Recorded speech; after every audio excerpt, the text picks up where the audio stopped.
Kitab Yohanes. Lalu Pilatus mengambil Yesus dan menyuruh orang menyesah dia. Prajurit-prajurit menganyam sebuah mahkota duri dan menaruhnya di atas kepalanya. Mereka memakaikan dia jubah ungu dan sambil maju ke depan, mereka berkata, "Salam, hai Raja orang Yahudi." Lalu mereka menampar mukanya. Pilatus keluar lagi dan berkata kepada mereka, "Lihatlah, aku membawa dia keluar kepada kamu, supaya kamu tahu bahwa aku tidak mendapati kesalahan apapun padanya." Lalu Yesus keluar, bermahkota duri dan berjubah ungu. Maka kata Pilatus kepada mereka, "Lihatlah manusia itu." Ketika imam-imam kepala dan penjaga-penjaga itu melihat dia, berteriaklah mereka, "Salibkan dia! Salibkan dia!"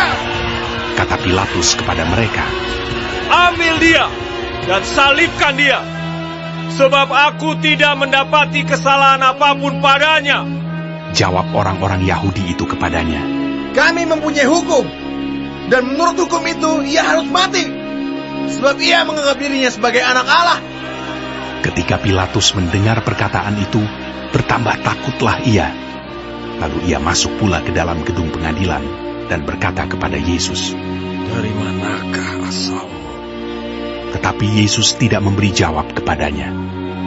Maka kata Pilatus kepadanya, "Tidakkah engkau mau bicara dengan aku? Tidakkah engkau tahu bahwa aku berkuasa untuk membebaskan engkau dan berkuasa juga untuk menyalibkan engkau?" Yesus menjawab, "Engkau tidak mempunyai kuasa apapun terhadap aku.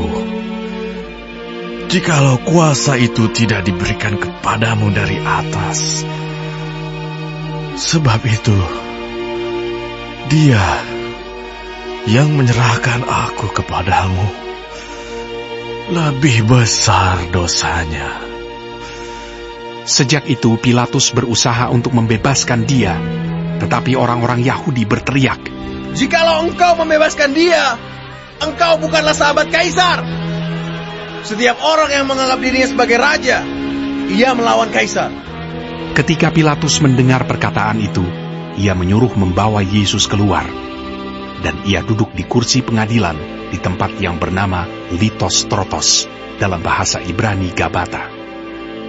Hari itu ialah hari persiapan Paskah, kira-kira jam 12. Kata Pilatus kepada orang-orang Yahudi itu, "Inilah rajamu." Maka berteriaklah mereka, "Enyahkan dia! Enyahkan dia! Salibkan dia!" Kata Pilatus kepada mereka, "Haruskah aku menyalibkan rajamu?" Jawab imam-imam kepala, "Kami tidak mempunyai raja selain daripada Kaisar." Akhirnya Pilatus menyerahkan Yesus kepada mereka untuk disalibkan. Mereka menerima Yesus. Sambil memikul salibnya, ia pergi keluar ke tempat yang bernama tempat tengkorak, dalam bahasa Ibrani, Golgota. Dan di situ ia disalibkan mereka, dan bersama-sama dengan dia disalibkan juga dua orang lain sebelah menyebelah, Yesus di tengah-tengah. Dan Pilatus menyuruh memasang juga tulisan di atas kayu salib itu. Bunyinya, Yesus, orang Nazaret, Raja orang Yahudi.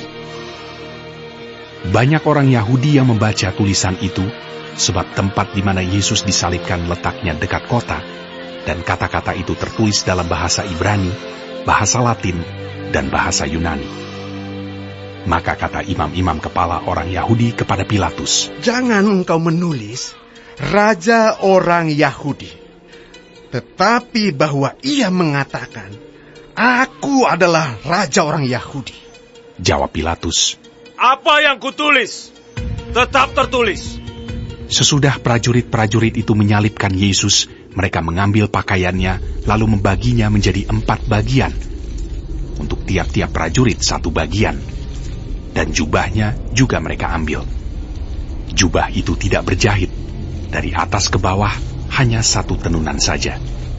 Karena itu mereka berkata seorang kepada yang lain, "Janganlah kita membaginya menjadi beberapa potong. Tetapi baiklah kita membuang undi untuk menentukan siapa yang mendapatnya. Demikianlah hendaknya supaya genaplah yang ada tertulis dalam kitab suci. Mereka membagi-bagi pakaianku di antara mereka, dan mereka membuang undi atas jubahku.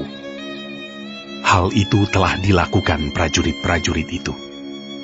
Dan dekat salib Yesus berdiri ibunya dan saudara ibunya, Maria, istri Klopas, dan Maria Magdalena. Ketika Yesus melihat ibunya dan murid yang dikasihinya di sampingnya, berkatalah ia kepada ibunya, Ibu, inilah anakmu.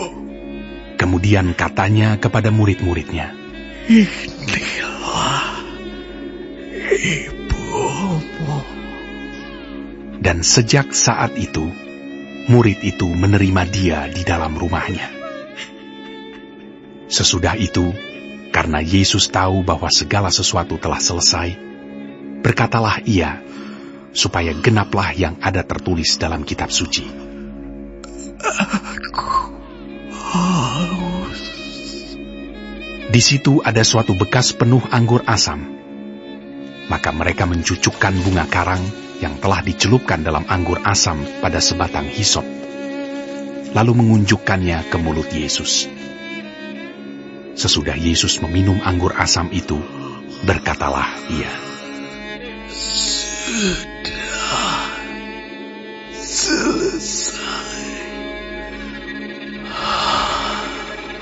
Lalu ia menundukkan kepalanya dan menyerahkan nyawanya. Karena hari itu hari persiapan, dan supaya pada hari Sabat mayat-mayat itu tidak tinggal tergantung pada kayu salib, sebab Sabat itu adalah hari yang besar, maka datanglah orang-orang Yahudi kepada Pilatus dan meminta kepadanya supaya kaki orang-orang itu dipatahkan dan mayat-mayatnya diturunkan. Maka datanglah prajurit-prajurit lalu mematahkan kaki orang yang pertama dan kaki orang yang lain yang disalibkan bersama-sama dengan Yesus. Tetapi ketika mereka sampai kepada Yesus dan melihat bahwa ia telah mati, mereka tidak mematahkan kakinya. Tetapi seorang dari antara prajurit itu menikam lambungnya dengan tombak, dan segera mengalir keluar darah dan air. Dan orang yang melihat hal itu sendiri yang memberikan kesaksian ini, dan kesaksiannya benar. Dan ia tahu bahwa ia mengatakan kebenaran, supaya kamu juga percaya. Sebab hal itu terjadi, supaya genaplah yang tertulis dalam kitab suci. Tidak ada tulangnya yang akan dipatahkan. Dan ada pula nas yang mengatakan, mereka akan memandang kepada dia yang telah mereka tikam. Sesudah itu, Yusuf dari Arimatea, ia murid Yesus, tapi sembunyi-sembunyi karena takut kepada orang-orang Yahudi, meminta kepada Pilatus supaya ia diperbolehkan menurunkan mayat Yesus. Dan Pilatus meluluskan permintaannya itu. Lalu datanglah ia dan menurunkan mayat itu. Juga Nikodemus datang ke situ. Dialah yang mula-mula datang waktu malam kepada Yesus. Ia membawa campuran minyak mur dengan minyak gaharu, kira-kira 50 kati beratnya. Mereka mengambil mayat Yesus, mengapaninya dengan kain lenan, dan membubuhinya dengan rempah-rempah menurut adat orang Yahudi bila menguburkan mayat. Dekat tempat di mana Yesus disalibkan ada suatu taman, dan dalam taman itu ada suatu kubur baru yang di dalamnya belum pernah dimakamkan seseorang. Karena hari itu hari persiapan orang Yahudi, sedang kubur itu tidak jauh letaknya, maka mereka meletakkan mayat Yesus ke situ. Pada hari pertama minggu itu, pagi-pagi benar ketika hari masih gelap, pergilah Maria Magdalena ke kubur itu, dan ia melihat bahwa batu telah diambil dari kubur. Ia berlari-lari mendapatkan Simon Petrus dan murid yang lain yang dikasihi Yesus, dan berkata kepada mereka, Tuhan telah diambil orang dari kuburnya, dan kami tidak tahu di mana ia diletakkan. Maka berangkatlah Petrus dan murid yang lain itu ke kubur. Keduanya berlari bersama-sama, tetapi murid yang lain itu berlari lebih cepat daripada Petrus sehingga lebih dahulu sampai di kubur. Ia menjenguk ke dalam dan melihat kain kapan terletak di tanah. Akan tetapi ia tidak masuk ke dalam. Maka datanglah Simon Petrus juga menyusul dia dan masuk ke dalam kubur itu. Ia melihat kain kapan terletak di tanah, sedang kain peluh yang tadinya ada di kepala Yesus tidak terletak dekat kain kapan itu, tetapi agak di samping di tempat yang lain, dan sudah tergulung. Maka masuklah juga murid yang lain yang lebih dahulu sampai di kubur itu, dan ia melihatnya dan percaya. Sebab selama itu mereka belum mengerti isi kitab suci yang mengatakan bahwa ia harus bangkit dari antara orang mati. Lalu pulanglah kedua murid itu ke rumah. Tetapi Maria berdiri dekat kubur itu dan menangis. Sambil menangis, ia menjenguk ke dalam kubur itu. Dan tampaklah olehnya 2 orang malaikat berpakaian putih. Yang seorang duduk di sebelah kepala, dan yang lain di sebelah kaki di tempat mayat Yesus terbaring. Kata malaikat-malaikat itu kepadanya, Ibu, mengapa engkau menangis? Jawab Maria kepada mereka, Tuhanku telah diambil orang, dan aku tidak tahu di mana ia diletakkan. Sesudah berkata demikian, ia menoleh ke belakang dan melihat Yesus berdiri di situ. Tetapi ia tidak tahu bahwa itu adalah Yesus.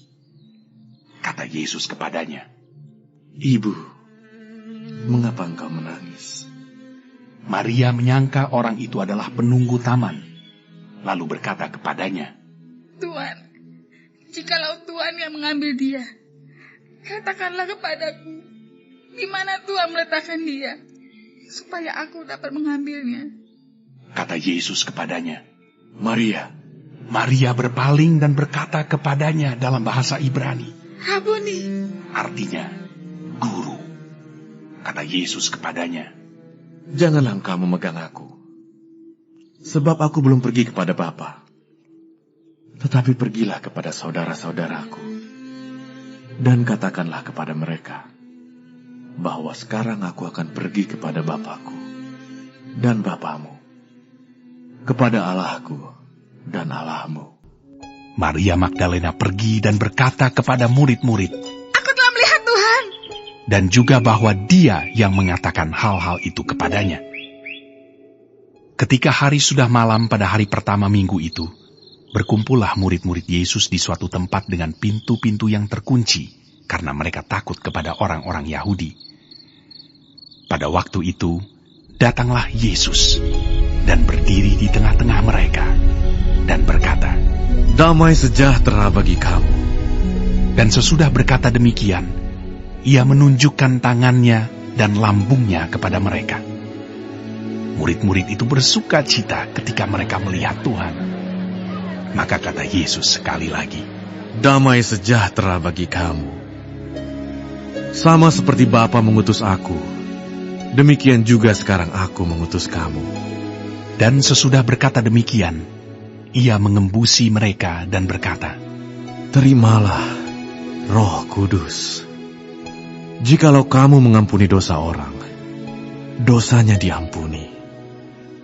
Dan jikalau kamu menyatakan dosa orang tetap ada, dosanya tetap ada. Tetapi Thomas, seorang dari ke-12 murid itu, yang disebut Didimus, tidak ada bersama-sama mereka ketika Yesus datang ke situ. Maka kata murid-murid yang lain itu kepadanya, Kami telah melihat Tuhan. Tetapi Thomas berkata kepada mereka, Sebelum aku melihat bekas paku pada tangannya, dan sebelum aku mencucukkan jariku ke dalam bekas paku itu, dan mencucukkan tanganku ke dalam lambungnya, sekali-kali aku tidak akan percaya. 8 hari kemudian, murid-murid Yesus berada kembali dalam rumah itu, dan Thomas bersama-sama dengan mereka. Sementara pintu-pintu terkunci, Yesus datang dan ia berdiri di tengah-tengah mereka dan berkata, Damai sejahtera bagi kamu. Kemudian ia berkata kepada Thomas, Taruhlah jarimu di sini, dan lihatlah tanganku. Ulurkanlah tanganmu, dan cucukkan ke dalam lambungku, dan jangan engkau tidak percaya lagi, melainkan percayalah. Thomas menjawab dia, Ya Tuhanku dan Allahku. Kata Yesus kepadanya, Karena engkau telah melihat aku, maka engkau percaya. Berbahagialah mereka yang tidak melihat, namun percaya. memang masih banyak tanda lain yang dibuat Yesus di depan mata murid-muridnya yang tidak tercatat dalam kitab ini. Tetapi semua yang tercantum di sini telah dicatat, supaya kamu percaya bahwa Yesuslah Mesias, Anak Allah, dan supaya kamu, oleh imanmu, memperoleh hidup dalam namanya. Kemudian Yesus menampakkan diri lagi kepada murid-muridnya di pantai Danau Tiberias, dan ia menampakkan diri sebagai berikut. Di pantai itu berkumpul Simon Petrus, Thomas yang disebut Didimus, Nathanael dari Kana yang di Galilea, anak-anak Zebedeus, dan 2 orang muridnya yang lain. Kata Simon Petrus kepada mereka, Aku pergi menangkap ikan. Kata mereka kepadanya, Kami pergi juga dengan engkau. Mereka berangkat lalu naik ke perahu, tetapi malam itu mereka tidak menangkap apa-apa. Ketika hari mulai siang, Yesus berdiri di pantai, akan tetapi murid-murid itu tidak tahu bahwa itu adalah Yesus. Kata Yesus kepada mereka, Hai anak-anak, adakah kamu mempunyai lauk pauk? Jawab mereka. Tidak ada. Maka kata Yesus kepada mereka, Tebarkanlah jalamu di sebelah kanan perahu, maka akan kamu peroleh. Lalu mereka menebarkannya, dan mereka tidak dapat menariknya lagi karena banyaknya ikan. Maka murid yang dikasihi Yesus itu berkata kepada Petrus, Itu Tuhan. Ketika Petrus mendengar bahwa itu adalah Tuhan, maka ia mengenakan pakaiannya, sebab ia tidak berpakaian, lalu terjun ke dalam danau. Murid-murid yang lain datang dengan perahu karena mereka tidak jauh dari darat, hanya kira-kira 200 hasta saja, dan mereka menghela jala yang penuh ikan itu. Ketika mereka tiba di darat, mereka melihat api arang, dan di atasnya ikan dan roti. Kata Yesus kepada mereka, Bawalah beberapa ikan yang baru kamu tangkap itu. Simon Petrus naik ke perahu lalu menghela jala itu ke darat, penuh ikan-ikan besar, 153 ekor banyaknya. Dan sungguh pun sebanyak itu, jala itu tidak koyak. Kata Yesus kepada mereka, Marilah, dan sarapanlah. Tidak ada di antara murid-murid itu yang berani bertanya kepadanya, Siapakah engkau? Sebab mereka tahu bahwa ia adalah Tuhan. Yesus maju ke depan, mengambil roti dan memberikannya kepada mereka. Demikian juga ikan itu. Itulah ketiga kalinya Yesus menampakkan diri kepada murid-muridnya sesudah ia bangkit dari antara orang mati. Sesudah sarapan, Yesus berkata kepada Simon Petrus, Simon anak Yohanes, apakah engkau mengasihi aku lebih daripada mereka ini? Jawab Petrus kepadanya, Benar Tuhan. Engkau tahu bahwa aku mengasihi engkau. Kata Yesus kepadanya, Gembalakanlah domba-dombaku. Kata Yesus pula kepadanya untuk kedua kalinya, Simon anak Yohanes, apakah engkau mengasihi aku? Jawab Petrus kepadanya, Benar Tuhan. Engkau tahu bahwa aku mengasihi engkau. Kata Yesus kepadanya, Gembalakanlah domba-dombaku. Kata Yesus kepadanya untuk ketiga kalinya, Simon anak Yohanes, apakah engkau mengasihi aku? Maka sedih hati Petrus, karena Yesus berkata untuk ketiga kalinya, Apakah engkau mengasihi aku? Dan ia berkata kepadanya, Tuhan, Engkau tahu segala sesuatu. Engkau tahu bahwa aku mengasihi engkau. Kata Yesus kepadanya, Gembalakanlah domba-dombaku. Aku berkata kepadamu, Sesungguhnya, ketika engkau masih muda, engkau mengikat pinggangmu sendiri, dan engkau berjalan kemana saja kau kehendaki. Tetapi jika engkau sudah menjadi tua, engkau akan mengulurkan tanganmu, dan orang lain akan mengikat engkau, dan membawa engkau ke tempat yang tidak kau kehendaki. Dan hal ini dikatakannya untuk menyatakan bagaimana Petrus akan mati dan memuliakan Allah. Sesudah mengatakan demikian, ia berkata kepada Petrus, Ikutlah aku. ketika Petrus berpaling, ia melihat bahwa murid yang dikasihi Yesus sedang mengikuti mereka, yaitu murid yang pada waktu mereka sedang makan bersama, duduk dekat Yesus dan yang berkata, Tuhan, siapakah dia yang akan menyerahkan engkau? Ketika Petrus melihat murid itu, ia berkata kepada Yesus, Tuhan, apakah yang akan terjadi dengan dia ini? Jawab Yesus, Jikalau aku menghendaki, supaya ia tinggal hidup sampai aku datang, itu bukan urusanmu. Tetapi engkau, ikutlah aku. Maka tersebarlah kabar di antara saudara-saudara itu, bahwa murid itu tidak akan mati. Tetapi Yesus tidak mengatakan kepada Petrus bahwa murid itu tidak akan mati, melainkan, jikalau aku menghendaki supaya ia tinggal hidup sampai aku datang, itu bukan urusanmu. Dialah murid yang memberi kesaksian tentang semuanya ini, dan yang telah menuliskannya. Dan kita tahu bahwa kesaksiannya itu benar. Masih banyak hal-hal lain lagi yang diperbuat oleh Yesus. Tetapi jikalau semuanya itu harus dituliskan satu persatu, maka agaknya dunia ini tidak dapat memuat semua kitab yang harus ditulis itu.